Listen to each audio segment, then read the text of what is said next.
말씀 로마서 1장 28절입니다. 로마서 1장 28절 우리 한 목소리로 합독하시겠습니다. 시작. 또한 저희가 마음에 하나님 두기를 싫어하며 하나님께서 저희를 그 성실한 마음대로 내어버려 두사 합당치 못한 일을 하게 하셨으니. 아멘. 이 말씀을 근거로 해서 하나님의 섭리 6번째 항목입니다. 본문이 좀 깁니다. 제가 읽어볼 테니까 눈으로 함께 읽어보시기 바랍니다. 악하고 불경건한 사람들에 대하여 전에 범한 죄들로 인해 그들의 눈을 어둡게 하고 마음을 완악해 하신 의로운 재판장인 하나님께서는 그들의 이해를 밝게 하고 또 그들의 마음에 역사할 은혜를 주지 않으실 뿐만 아니라 때때로 그들이 이미 가지고 있던 은사들까지도 거두시고 또한 그들의 부패성이 죄를 짓도록 만드는 여러 대상들에게 그들을 노출시키신다. 그리고 하나님은 악인들 자신의 탐욕과 세상의 유혹과 사단의 능력에 그들을 넘겨주신다. 그리하여 하나님이 다른 사람들의 마음을 부드럽게 하기 위해 사용하시는 수단들에서조차 그들은 자기 자신을 강팍하게 한다. 아멘. 자, 이 말씀은 지난 시간은 택한 자들의 의지를 다루었는데 오늘은 악인과 하나님의 섭리의 관계에 대해서 이야기하고 있다는 것이죠. 지난 시간에는 하나님은 택한 자들을 어떻게 인도해 주시느냐, 근데 오늘은 악한 자들을 어떻게 인도하느냐라는 것입니다. 하나님의 섭리는 택한 백성들만 역사해 주시는 것이 아니라 악한 자들에게도 영향이 있다는 것이죠. 그래서 오늘 본문 보면은 전에 범죄한 죄들로 인해 그들의 눈을 어둡게 하고 마음을 완악하게 하신 의로운 재판장인 하나님께서는 눈을 어둡게 하시고 마음을 완악하게 이란 부분이 있어요. 제일 먼저 전에 범한 죄들로 인해 라는 부분이 중요한 부분입니다. 이것은 악인이 스스로 죄를 범한다는 것을 하나님이 내버려 두신다는 것이죠. 스스로 범죄한 것에 대해서 하나님은 그렇게 내버려 두신다. 택한 백성들도 내버려 두시는 섭리를 하시잖아요. 악인들도 똑같다는 것이죠. 악인도 똑같이 그들이 범한 죄를 통해서 내버려 두신다. 그런데 중간에 보면 재판장인 하나님께서는 이런 표현을 하면서 그 악인이 스스로 죄를 범한 그 책임을 징계하신다라는 것이죠.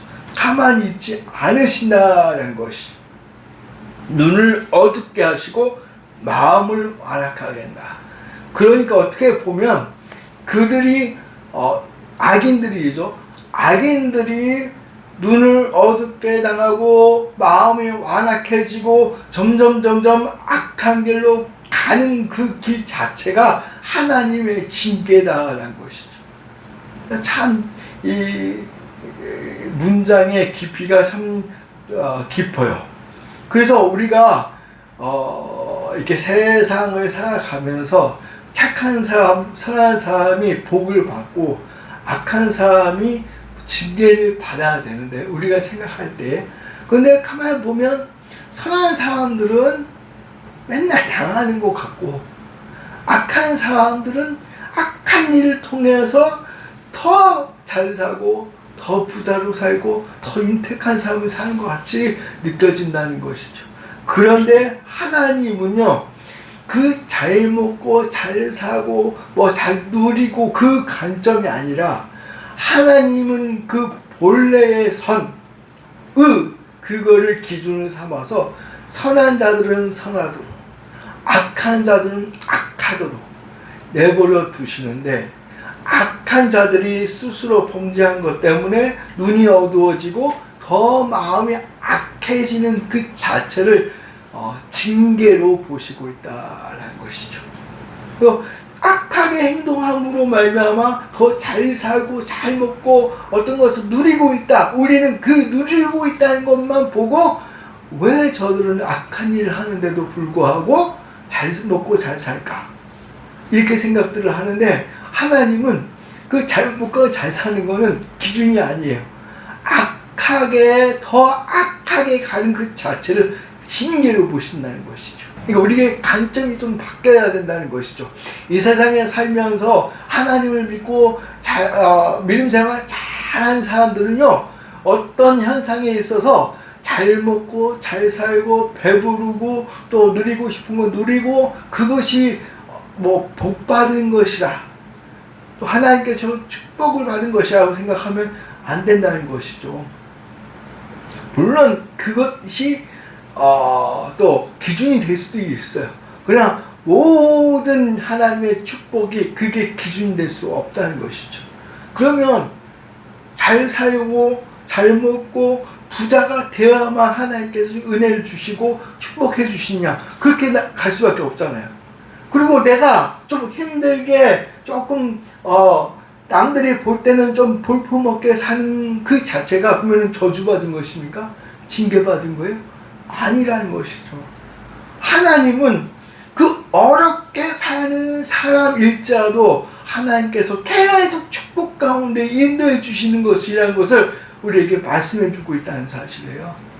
그런데 이 세상이 정말 먹고 입고 또 누리고 그렇게 사는 것이 어렵다 보니까 좀 여유롭게 살고 누리고 싶은 대로 누리고 소위 말해서 여행 다니고 싶은 것 마음대로 여행 다니고 그래야만 축복받은 것처럼 느껴지는데 그게 아니란 것이죠. 성경책에 보면 구약시대 때부터 요한계시록까지 딱 보면 하나님의 축복으로 인해서 잘 살고 잘 먹고 이렇게 막 나가는 사람들은요 불과 몇 안 된다는 거예요. 근데 우리 사람들은 그걸 보고 있다는 거예요. 그렇게 되기를 바라고 있다는 거예요.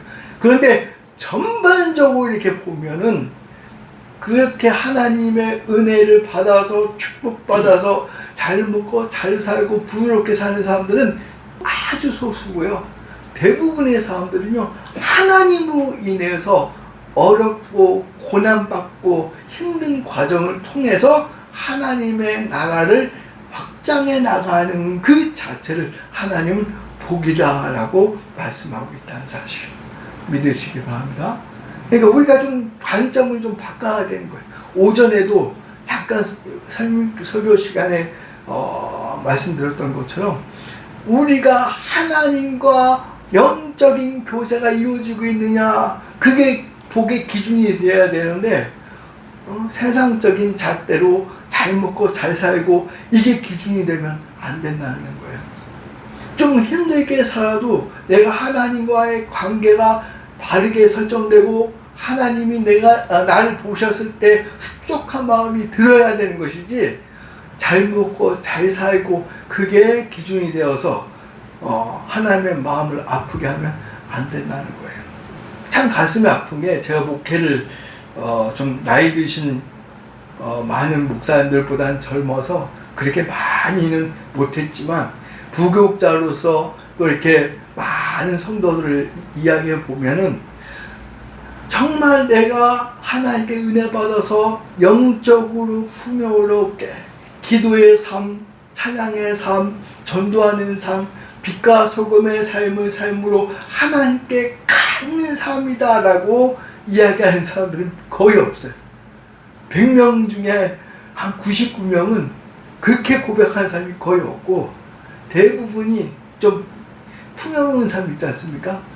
몇 평 아파트에 살고 직장 우리가 아는 그런 직장에 들어가서 어느 위치까지 올라가고 이런 얘기하면 복받았네, 축복받았네 이렇게 이야기하더라고요. 근데 하나님은 그게 아니라는 거예요. 그러면 그 직장 그런 아파트에 못 간 사람들은 다 벌 받은 거예요? 아니잖아요. 우리가 관점을 바꿔야 된다는 사실이에요. 조금 힘들더라도 하나님을 위해서 기도하고 찬양하고 복음 전파하고 그 영적인 활동을 통해서 하나님과 교제가 이루어지면 그게 복이라는 것을 알고 거기에 초점을 맞추면서 살아야 될 줄 믿습니다. 그런 관점으로 바뀌어야 되는데 그렇게 바뀌기가 너무 힘들어하는 것이 너무 힘들어. 하나님은 악인들이 완악해지고 운이 어두워진 것을 그 자체를 징계라 이야기하시면서 그 내용들을 또 나열해 주신 것을 볼 수가 있어요.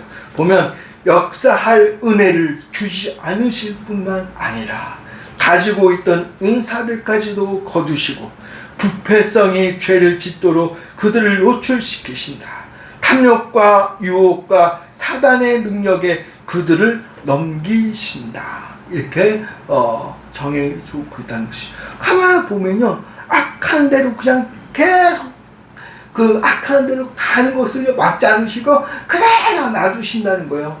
악한 일을 하면서 부자되고 잘 먹고 잘 사고 그게 아니라 악하게 가는 그 자체가 징계의 내용이라는 것이에요. 스스로는 헤어나오지 못하도록 악인들을 심판하신다는 거예요. 심판. 이게 하나님이 악인들에 대한 섭리하신 방법이다라는 것이. 그렇죠. 매스컴을 보고 또 우리의 주위 사람들을 가만 볼 때 정말 악하게 살고 있는 것 같은데 잘 나가는 것 같아요. 그럼 부러워할 필요가 없다는 거예요. 왜? 그들은 결과가 징계로 가는 것이에요. 징계로. 우리는 이 세상에 살면서 좀 어렵고 힘들게 살지라도 결론은 하늘나라의 축복이 기다리고 있다는 사실을 믿으시기 바랍니다. 그게 더 좋은 것이지.